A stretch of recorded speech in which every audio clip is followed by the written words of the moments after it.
everyone and welcome to English Grammar Cafe. I know that every one of you is aware about sentence. But in today's video you will get clarity on many points. And you will come to know also कि ये question exam में पूछा कैसे जाता है. So watch the video till the end. And if you haven't subscribed to my channel yet, subscribe it right now and hit the bell icon to get notification of each new video. First of all, let's see what is a sentence. So, a group of words when arranged in a particular order to express meaning is called a sentence. Means शब्दों का समूह जब एक particular order में arrange किया जाता है एक कंप्लीट मीनिंग देने के लिए तब वो कहलाता है sentence. For example, I am going to the market, I am teaching you, she is my friend. तो जब एक कंप्लीट मीनिंग हमें मिलता है कि मैं जा रही हूँ, मैं आपको पढ़ा रही हूँ, आप पढ़ रहे हो, all these sentences are giving you the complete meaning and that's why they are called sentences, right? And every sentence is divided into two parts, subject and predicate. Her sentence के दो भाग होते हैं, subject and predicate. Now let's see what is a subject.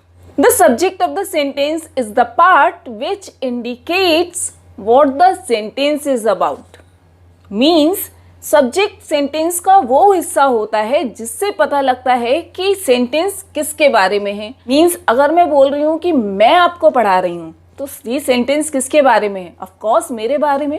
कि मैं आपको पढ़ा रही हूँ तो मैं हूँ subject. She is my friend, ये सेंटेंस है उसके बारे में. She is my friend, so she is subject here. My brother has done it, मेरे भाई ने ये किया है. तो ये सेंटेंस किसके बारे में है? ये सेंटेंस है मेरे भाई के बारे में, my brother. So my brother is subject in this sentence. Subject sentence का वो हिस्सा होता है जिसके बारे में पूरा सेंटेंस होता है. So my brother, she, he, all these are subjects in these sentences. Now here are some points to remember. Point number 1, the subject is usually placed at the beginning of the sentence, but sometimes it can come in the middle or at the end of the sentence. ज़्यादातर sentences में subject sentence के starting में ही होता है. जैसे मैंने आपको बताया, my brother has done it, so my brother is the subject. I did not go to the beach yesterday. मैं कल बीच पर नहीं गई थी, so I is the subject in the beginning. लेकिन ये कंपलसरी नहीं है, ये कोई रूल नहीं है कि सब्जेक्ट को सेंटेंस के स्टार्टिंग में ही होना पड़ेगा.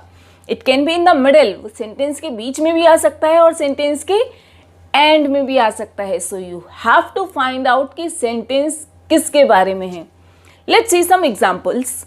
Deep inside the sea live dangerous shark. Means समुद्र के अंदर गहरे में बहुत खतरनाक शार्क रहते हैं. तो ये सेंटेंस किसके बारे में? आपको क्या लगता है, समुद्र के बारे में या शार्क्स के बारे में? ऑफ कोर्स शार्क के बारे में. तो shark is the subject of this sentence. Let's see one more sentence. Here is your answer. So what do you think, ये सेंटेंस किसके बारे में? हियर के बारे में या फिर आंसर के बारे में? ऑफ कोर्स आंसर के बारे में. So answer is the subject of this sentence. Now let's see one more sentence. There is an underwater railway link being built here. यहाँ एक अंडर रेलवे लिंक बनाई जा रही है. क्या लगता है आपको, ये सेंटेंस किसके बारे में? देयर के बारे में, रेलवे लिंक के बारे में या अंडर के बारे में? Of course, the sentence is about railway link and this is the subject in this sentence. तो हमने यहाँ देखा कि subject सेंटेंस के बिगिनिंग में भी हो सकता है, मिडिल में भी हो सकता है और एंड में भी हो सकता है. सो subject can be at the middle और एट द एंड और in the beginning of the sentence. Now point number 2 to remember that if a sentence starts with there, it is never the subject of the sentence. अगर एक sentence there से start होता है तो वो sentence का subject कभी नहीं होता है. सब्जेक्ट को जानने के लिए आपको क्वेश्चन करना पड़ेगा हु और what. Let's see the example. There is a man standing under the tree. पेड़ के नीचे एक आदमी खड़ा हुआ है। There is a man standing under the tree. तो आपको क्या लगता है इस सेंटेंस में सब्जेक्ट कौन है? देयर, मैन और tree? Of course man. So man is the subject in this sentence. Let's see one more example. There is a book kept on the table. Table पर एक किताब रखी हुई है। Now what is the subject here? यहाँ subject कौन सा word है? देयर, बुक और table? Of course book. So book is the subject in this sentence. तो हमने ये जाना कि अगर सेंटेंस देयर से स्टार्ट होता है तो वो सेंटेंस का सब्जेक्ट कभी नहीं होता है। उसको जानने के लिए, सब्जेक्ट को जानने के लिए आपको क्वेश्चन करना पड़ेगा हु और व्हाट करके। Now let's see what are predicates. Predicates क्या होते हैं? The predicate is the part of the sentence which says something about the subject. Predicate sentence का वो हिस्सा होता है जो सब्जेक्ट के बारे में कुछ कहता है। That is called predicate. अगर मैं आपको बिल्कुल सिंपल वर्ड्स में बताऊं तो the predicate includes the rest of the sentence without subject. Means subject को हटाकर सेंटेंस का जो भी हिस्सा होता है वो प्रेडिकेट होता है। For example, my brother helps me a lot. तो यहाँ सब्जेक्ट क्या है? My brother. और बाकी का सारा sentence helps me a lot is predicate. She is my sister. So she is subject and is my sister is predicate. You can leave in another 10 minutes. Here you is the subject and can leave in another 10 minutes is predicate. John has written this letter. So John is the subject and has written the letter is predicate.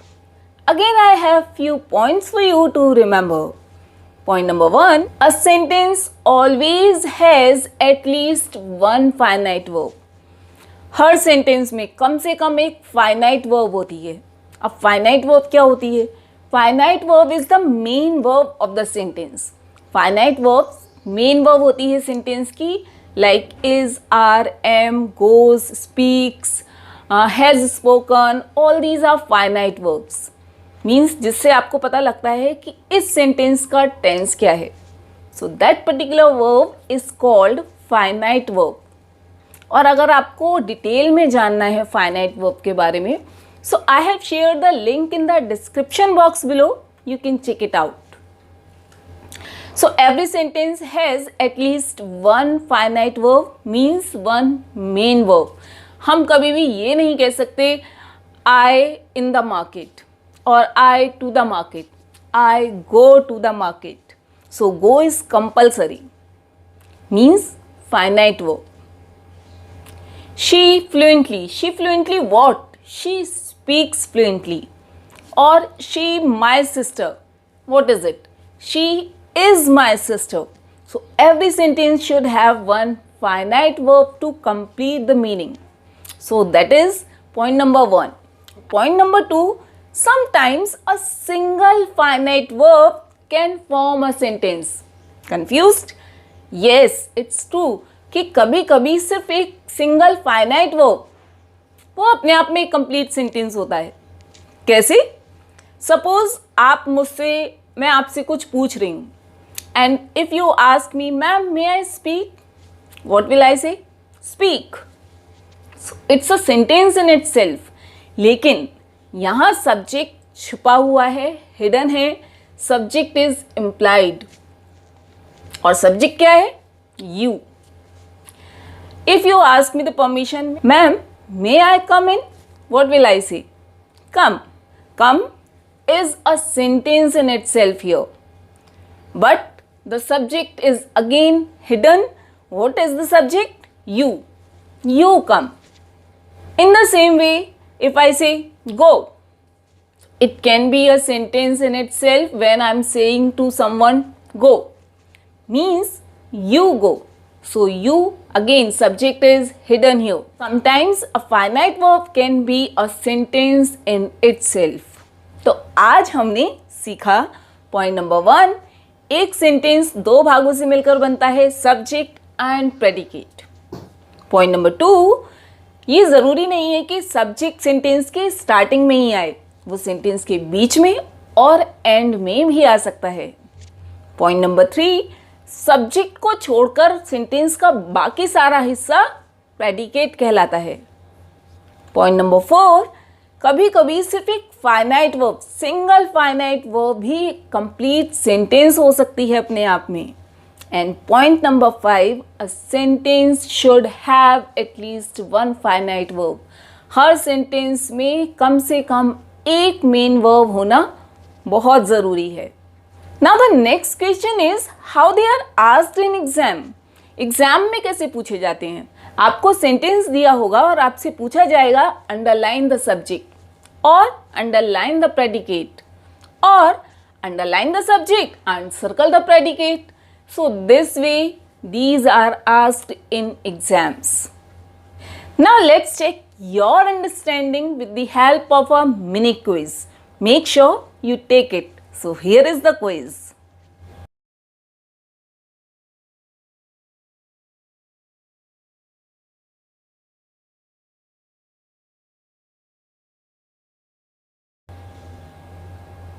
Here are the answers. I hope all of you have done very well.